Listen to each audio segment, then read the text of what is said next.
안녕하세요, 배현약사입니다. 자, 오늘은 그 바이러스 구내염하고 수족구에 대해서 좀 말씀드리려고 해요. 요즘에 바이러스 구내염이나 수족구 환자들이 조금 늘고 있는데요.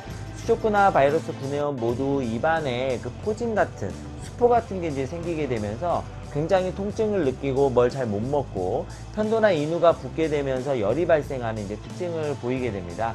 이러한 특징들로 인해서 이제 부모님들이 굉장히 많이 힘들죠. 보통 이 수족구나 바이러스 구내염은 단체 생활하는 경우에 번져나가는 경우가 많은데 학교 또는 유치원 또는 어린이집에서 한 명이 생기게 되면 그 다음에 차례로 생기는 경우들이 많아요. 보통 바이러스 구내염의 잠복기는 한 일주일 정도 보고요. 전염력이 강한 시기는 보통 잠복기, 증상이 발생하지 않은 이틀, 그리고 이후 증상이 발생한 4일까지는 굉장히 전염력이 강하다는 특징을 보이기 때문에 사실은 내가 바이러스 구내염에 우리 아이가 바이러스 구내염에 걸렸다 하더라도 이게 바이러스 구내염인지 아닌지 잘 몰라서 그냥 보냈다가 본의 아니게 그 전염을 시켜버리는 경우도 좀 있어요. 이거 좀 안타까운 경우들이지만 어쨌든 우리가 바이러스 구내염을 좀 잘 이겨내기 위해서는 효과적인 약물 사용 방법을 잘 알아야 한다는 점을 오늘 말씀드리면서 그 점에 대해서 여러분들과 함께 공유를 좀 해보고자 합니다. 바이러스 구내염은 약을 먹는다고 빨리 낫는 것은 아닙니다. 약을 먹어도 보통 5일에서 일주일 정도 가고요. 증상이 보통 나타나기 시작하면은 하루 이틀까지는 조금 잘 증상이 심하지 않아서 이게 뭐 바이러스 구내염인지 아닌지 잘 모르다가 보통은 이제 3일 이상, 3, 4일 때 가장 아주 고점을 찍고 난 다음에 그 다음에 5일까지 좀 완화되기 시작해서 일주일 정도, 길면 열흘 정도 간다는 특징을 보입니다. 이 약들은 보통 증상 완화제로 처방이 되고요. 이 바이러스, 보통 수족구나 또는 구내염을 일으키는 콕사키 바이러스라고 하는 바이러스는 치료제가 따로 없기 때문에 대증요법을 위주로 사용하면서 바이러스 완화제를 같이 쓴다, 이런 개념으로 좀 접근해 주시면 조금 더 좋을 것 같습니다. 실제 처방 예를 보면서 어떠한 처방들이 나오는지를 같이 좀 살펴보도록 하겠습니다. 처방 중에서 가장 중요한 처방은 바로 해열 진통제가 되겠습니다. 해열 진통제는 위장장애를, 보통 위장장애가 덜한 타이레놀 계통의 해열 진통제가 처방이 나오는데요. 보통 약을 복용 후 20분 정도가 지나면 증상이 완화되기 시작합니다. 만약에 20분이 지났는데도 증상이 완화되지 않는다면 다른 계열의 해열제를 추가해서 먹도록 처방하고 있습니다. 여기 보시면 퀴어펜이라든지 또는 맥시부펜과 같은 시럽이 다른 계열의 해열제라고 보시면 되겠는데요.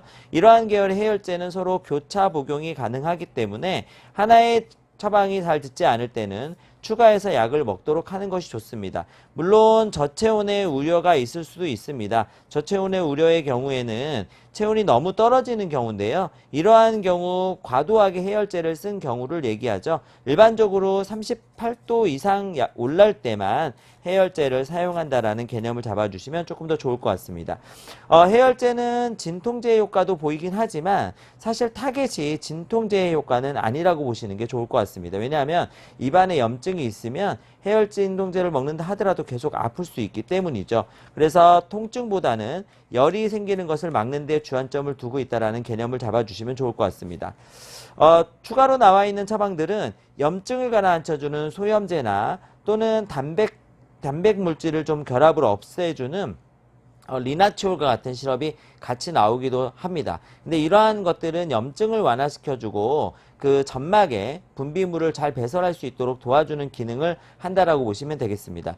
알레르기 약들이 처방이 됩니다. 보통 항히스타민제가 처방이 되는데 항히스타민제의 경우에는 염증 증상을 완화시켜주는 효과도 있고, 그리고 알레르기처럼 가렵거나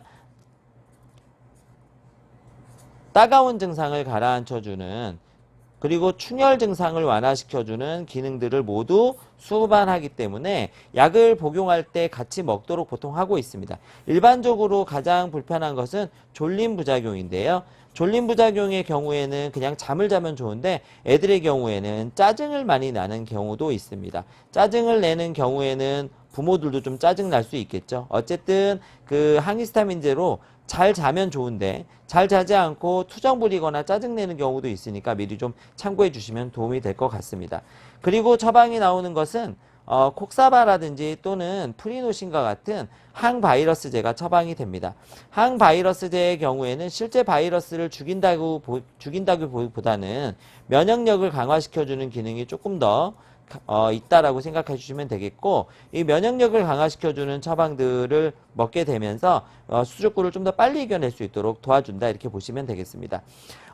참고로 말씀드리면 항히스타민제의 경우에는 약효가 보통 15분 정도에서 20분 정도에 발휘가 되기 때문에 졸린 증상도 그 정도에 나타나고, 항바이러스제의 경우에는 보통 위장관계 부작용이 가장 흔합니다. 위장관계 부작용, 속이 약간 불편해진다는 건데, 음식을 먹는다 하더라도 음식하고는 상관없이 발생하기 때문에 되도록이면 위장에 부담이 안 되는 음식들을 주시고, 입안이 아프기 때문에 사실 먹는 걸 잘 못 먹어요. 그래서 어쨌든 소화가 좀 잘 되는 음식류로 주셔야 된다는 거 기억해 주십시오.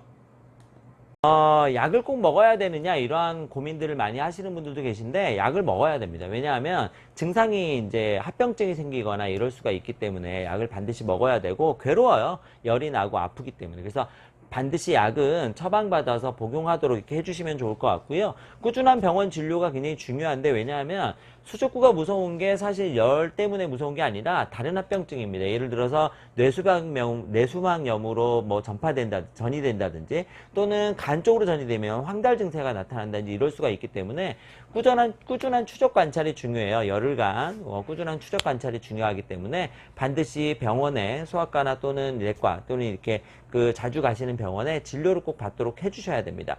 다시 한번 말씀드리지만 잠복기 안에서도 이틀 정도는 전염력이 강하게 일어날 수 있고, 열이 발생할 때는 반드시 전염력이 강해요. 보통 4일까지는 강하고, 열이 떨어지기 시작하면 그때부터는 전염력이 전염력이 없기 때문에 단체 생활도 가능하다는 점 기억해 두시고, 결국은 입을 통해서 옮겨가기 때문에 손을 깨끗하게 씻는 게 가장 중요합니다. 그래서 만약에 단체적으로 많이 가는 곳에서는 항상 뭘 먹을 때 손을 깨끗하게 씻어주고 이렇게 개인위생에 철저하게 조심해 주시는 게 좋죠. 점막 기능을 강화시켜주는 아연이라든지 비타민 C, 비타민 A를 많이 먹는 것도 역시 도움이 될 수가 있습니다. 증상이 나타나고 난 다음에 치료 과정을 도와주는 것도 도움을 줄 수가 있겠고, 그리고 수분 섭취를 잘하는 거 굉장히 중요하겠죠. 특히 수족구나 구내염이 걸리면 음식물을 잘 먹지 못하기 때문에 반드시 수분 섭취를 좀 잘 하도록 권장하고 있습니다. 보통 링티 같은 제제가 도움이 많이 되는데요. 약국에서 판매하고 있는 제제 중에서 먹는 수액제 이렇게 나오는 것도 있어요. 그러한 링티라든지 포카리 스웨트라든지 당분이 너무 많은 거는 좀 피하는 게 좋으니까요. 그런 것들을 좀 이렇게 적절하게 보충시켜서 탈수가 일어나지 않도록 미네랄을 잘 보충할 수 있도록 해주시는 것도 도움이 됩니다. 만약에 이제 급격하게 나타나서 당장 약을 써야 되는데 쓸 약이 별로 없다, 진통제밖에 없다면 한약제제가 좀 도움이 됩니다. 목감기에 많이 쓰는 응교산이라든지 그 다음에 편도염에 사용하는 구풍해독탕, 이런 것들은 전부 다 온병이라고 하는 한방 병명에 사용하는데, 이게 이제 바이러스 질환과 비슷해요. 그리고 속이 메스껍거나 목이 아프면서 증상이 나타날 때는 소시오탕이나 또는 충혈이 심해서 목에 열감도 심하고 통증도 심하다면 황련해독탕 같은 것도 도움이 되기 때문에, 혹시나 이러한 제제들이 필요하실 때는 근처 약국이나 단골로 가는 약국에 가셔서 문의해 보시고 같이 사용, 병용도 가능하니까요. 이러한 부분들도 참고하시면 도움이 될 것 같습니다. 호흡기 감염증이 추가로 일어나는 경우도 흔히 있어요. 바이러스 감염 이후에 면역력이 떨어지면서. 그렇기 때문에 무리하지 않도록 반드시 해주시고, 놀러 가거나 너무 많이 놀거나 하지 않도록 하는 것도 도움이 되겠죠. 어쨌든 수족구가 갑자기 지금 초여름에 많이 늘어나고 있으니까 수족구 감염에 조금 주의하도록 해주시는 거. 어른들도 면역력이 많이 떨어져 있으면 옮길 수가 있다는 점도 기억해 두시면서 오늘 내용 마치도록 하겠습니다. 감사합니다.